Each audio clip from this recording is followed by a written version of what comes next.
Good afternoon, everyone, and welcome to another episode of Creative Sports Marketing Talk. Today, we're going to get into Jason Witten ending his retirement and returning to the Cowboys. We're also going to talk a little bit about lifestyle branding, how to create a brand that inspires consumers, so stay tuned.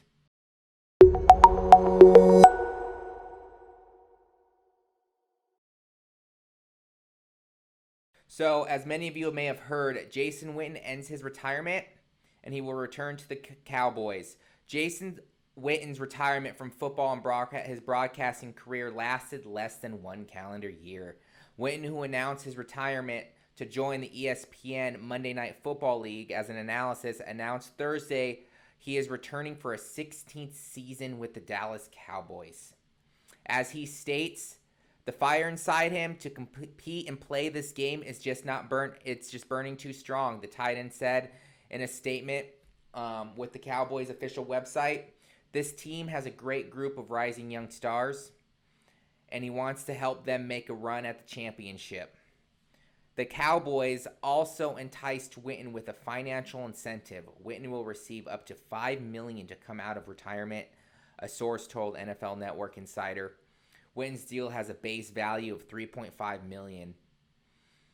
I think Witten felt like there was still some meat left in his bones, some things he wanted to accomplish. He's an older, if you don't know, he retired last year. He thought he was done. A lot of athletes this isn't uncommon. A lot of athletes do come out of retirement and try to play one or two more seasons, but this is an interesting situation with the Cowboys themselves enticing him to come back. Tight end is a little bit different than a couple of the other positions. I look at more as an offensive lineman. He may be more of a blocker now, but he definitely can probably help them at least a little bit gain towards more of that advantage, and also come on as a good leader and captain to the rest of the team, helping these younger players achieve more and grow as NFL players. I think if he really feels like there's no injury-prone situations involved, and he really thinks he's going to be able to step back out on the field and achieve what he wants to achieve for 1 or 2 more years, especially with the incentives that he is getting, I definitely would tell him to take that opportunity. I think it's a good move for him if, like I said, the injuries don't seem to bother him.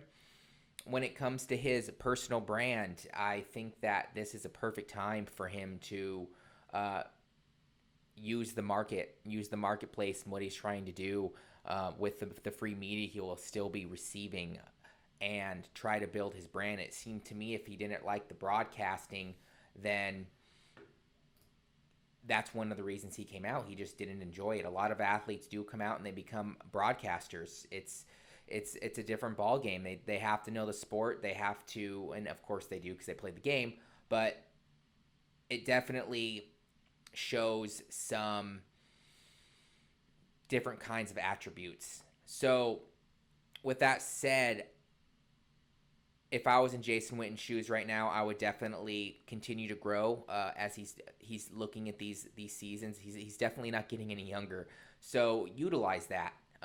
Utilize that to build some branding, to try to help with something else he is trying to achieve with his athletic business, and try to grow off the field as well as on the field. So good luck to him, and if you have any comments, leave a comment below in regards to the situation that Jason Witten's going through right now. So to the next subject, we're going to talk a little bit about lifestyle branding, how to create a brand that inspires consumers. So when you're trying, and this kind of relates back to what we just talked about with Jason Witten, but when you're trying to grow your reputation, you need to do more than market your products or services. You need to connect with your consumers. Usually athletes can do this, trainers, athletes can do this by having their consumers become fans. You need to turn your company into something that inspires your audience, like I said, and makes them want to be associated with your brand. This is called lifestyle branding, and it's the fastest growing brand marketing method out there right now. Before we talk strategy, let's first look at the basics. Lifestyle marketing definition.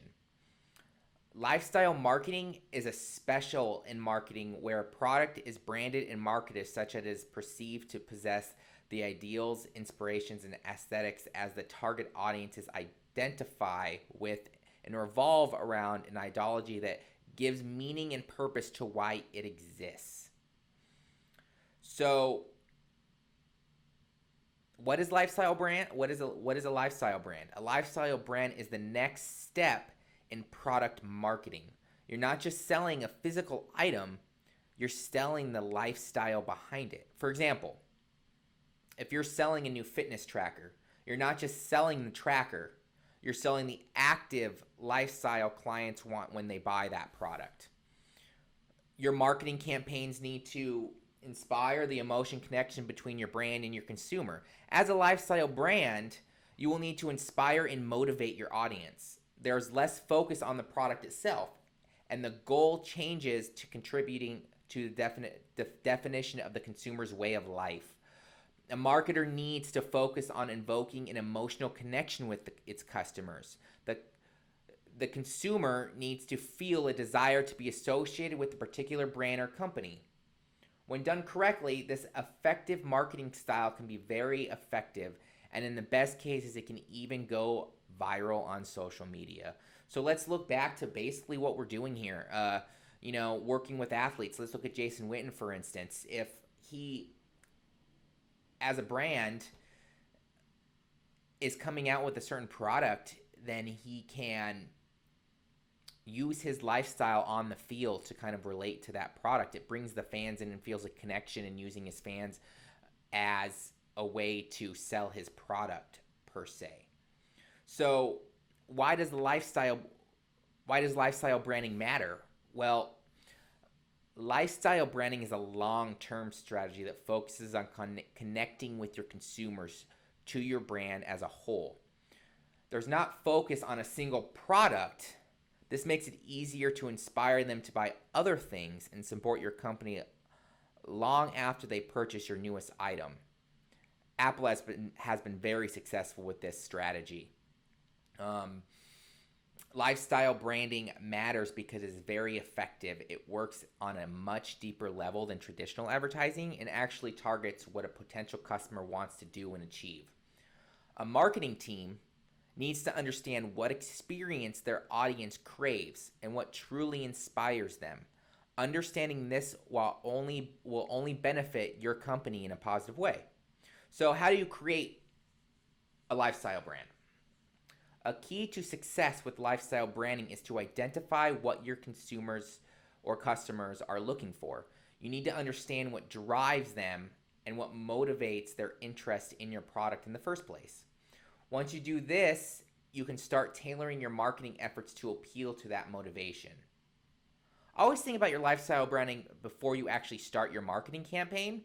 Here are some steps to keep in mind as you're trying to build your lifestyle brand. Define your target market with demographics and psychographics. So age range, where they live, what triggers them. Number 2, identify where target markets receive information from. This is the big one. This is when I get a lot of prospects coming in, this is something that they don't really pay attention to, and that is they all think right away, social media management. I need social media. It's the new thing. Well, did you do your research? Did you find out maybe it isn't? Maybe that's just part of it. Maybe a lot of people are searching for certain products or searching for certain things in their own way on Google or near them. And that might be a way for me to say, hey, let's focus on some SEO or some paid advertisement to try to bring them in that way. Number 3, identify how that brand will be positioned. So how are you going to position that brand? Have you created an actual identity for that brand? Have you tailored your messaging for your audience? For instance, I just went through some brand discovery with a recent client, and one thing that we kind of focused on is creating his customer profiles and working through. At the end of it, we realized him creating gear that is focused towards an ever-moving demographic, we wanted to, time is money.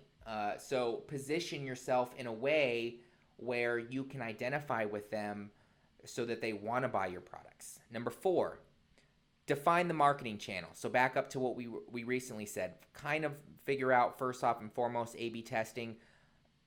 I think every business needs a website. If you're an athletic business, if you're an athlete, I think you need a website no matter what. Depending on what you're using it for, it's always the end goal. But a lot of my clients decide, hey, let's focus on one marketing channel and we'll move up from there. So you kind of pick one, like SEM, social media management, and you slowly build it into a point where you're like, all right, I could see how this is bringing me in some prospects. Number 5, moderate information flow and monitor public response. So this one's not something you have to focus at the very, very beginning, but as you grow, if for some reason, let's say you're working on social media management and it's just not working out, or you just keep paying for it, don't just fire whoever you're working with.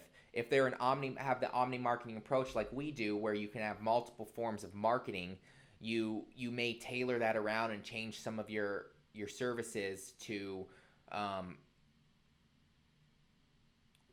figure out the best direction. Back to the A/B testing. If you're doing a lot of social media management per se, let's say that you're focusing on that, and then let's say you realize, hey, none of these people are turning into leads.